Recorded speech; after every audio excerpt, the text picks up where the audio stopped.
What's up, guys? I am out here on a nice sunny day here in Omaha, where I'm currently staying with family. So I wanted to take a few minutes and share with you a little bit about my time that I traveled in the car, things I took away from it that I think could benefit, others out there trying to do something similar. As little as I thought I needed in the van or going into this car experience, I found that I needed even less. I think that's something I constantly try to pursue, just like, how light can I go? Can I get by without this? Can I use this in multiple ways? So for example, like my shoes. I had some running shoes and they were worn out, and instead of buying new ones, I just found some hiking shoes that work as running shoes and hiking shoes, so I can, like trail running. Creative ways to live with less and having a home for everything and having things just really accessible. I utilize packing cubes. Those are linked in the description if you're interested. Being very mindful and intentional with your belongings, and less is more. Something I learned along the way is utilizing my resources more, like Google Maps. I use Google Street View. That's something I never really thought to do before for some reason, but being in the car, sleeping on side streets and whatnot, I was able to kind of, check out the streets before I actually drove all the way. And for me, when I do that, I like to pull in at night and park at night. So it's kind of nice to be able to kind of see what's to come. And you can see that right on the street, what it looks like, if there's a privacy fence, if there's like an empty lot or something, or whatever. So also you can check for street signs that say you can or can't park there. So scout out your locations a little bit. So utilize those resources, guys. There's a lot of other apps you can use. I use iOverlander, freecampsites.net. There's a lot of good, overnight camping, but also just Google Maps is really, really handy.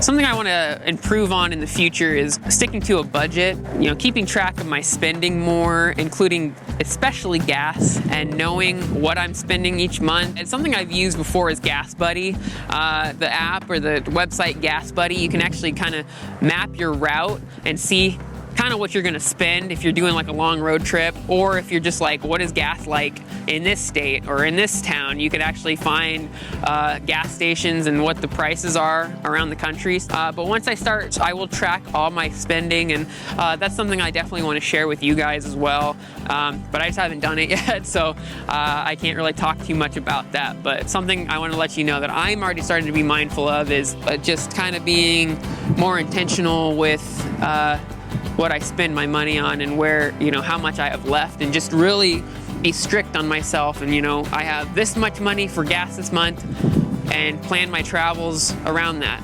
And actually something I do already is I do have a list on my phone, on my notes, just like what all is coming out of my account each month, my expenses.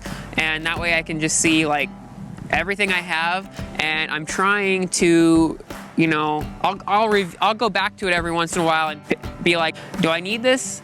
And like try to minimize my expenses each month too. Like maybe if I took off a few of those not extreme necessaries for a little bit, and that will help you put away money for, maybe you're trying to save up for a trip or a piece of gear or something.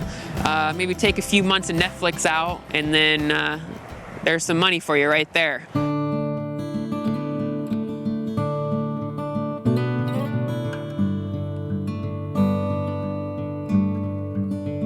So probably the biggest challenge throughout the whole several months of me living out of the car was power and keeping all my stuff charged, my laptop, my camera batteries. I think I underestimated the amount of time I'd be editing and working or something, I don't know. But it really does take a lot more than I thought. So I tried being really portable with my power, and I loved my system, my Jackery 100-watt panel, with the smallest Jackery battery, the combo. It worked so well. It's just, I needed a little more power than I thought. So it's because of this time we're in, not everything is open to go in and work all the time. So I had to go and find some creative solutions on my own. And I did make a video about that. If you guys missed that, where I go and find a place to work. I tour a couple co-working spaces in San Diego. If you want to check that out, I'll link in the description and up here above. It was kind of a fun challenge on its own. Moving forward, that's something I'm really going to invest more of my time, consideration, and money into a great power system. So if you are thinking about living this way, really small, just keep in mind what your power needs are going to be. What all do you have to charge? Is that enough power? You also got to think, if you're going solar, is it going to be sunny all the time? Just have alternatives to charging stuff. So power, keep in mind what you need.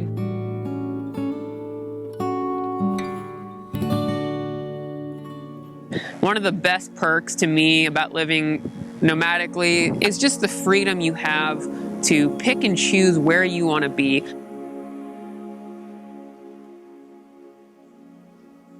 I was really missing the ocean. I was missing the West Coast, so that's what set my sights out that way. The wildfires happened, and so I ended up going north, and that was just its own amazing experience altogether. And then I ended up making my way down to Southern California because I missed it, and I just wanted to be back there. And as soon as I got down there, I just was like, man, it feels so good to be back down here. And when you have that feeling, a place you just feel like you really belong and where you just really feel like you ought to be more often. There's something to that. And so I'm listening to that stuff right now. And if I don't want to be in the cold, I can go where it's warm. If I want mountains, I can go right to them. It doesn't take much. And so no matter how you live this way, if you want to live this way, I think it is really worth it. That is what we do this for. That is why this is so important, is because we have that freedom to go, and we can pick and choose when we do it and where we do it. And there's a lot of value there. I think a lot of people can relate to that. That's why we do it. I also do it to inspire other people that want to get out and do this as well. Because to me, it's like, I think it's so accessible, but a lot of times it can seem like so unachievable, even though it's right there. But we just don't take those few steps we need to take in order to make it happen. And so for me, I want to break those boundaries for people. I want to be like, this is exactly what I did. This is what it took. This is the work I put in. These are the risks I've taken, so, and if there's anything that I can share with you guys or anything you're interested in, please do let me know. Reach out to me on Facebook, on Instagram. You can find me. If you have any questions whatsoever, living nomadically in a car, how I travel, what I do for work, all these topics I'm going to go into more in the future, but for now, that's what I'm going to leave you with. A lot of content coming up, guys. I got a lot of stuff planned. I'm just kind of in this in-between period with the car, selling the car, getting the van. But yeah, you're gonna see a lot of that coming up. So thank you guys so much for watching. I really do appreciate, and hope you guys are enjoying your 2021 so far. Let me know how it's going in the comments down below. What have you got coming up? What do you got going on in your life? Hope you guys have a good week. Enjoy your day, enjoy your weekend, and I will talk to you guys in the next video. Peace out.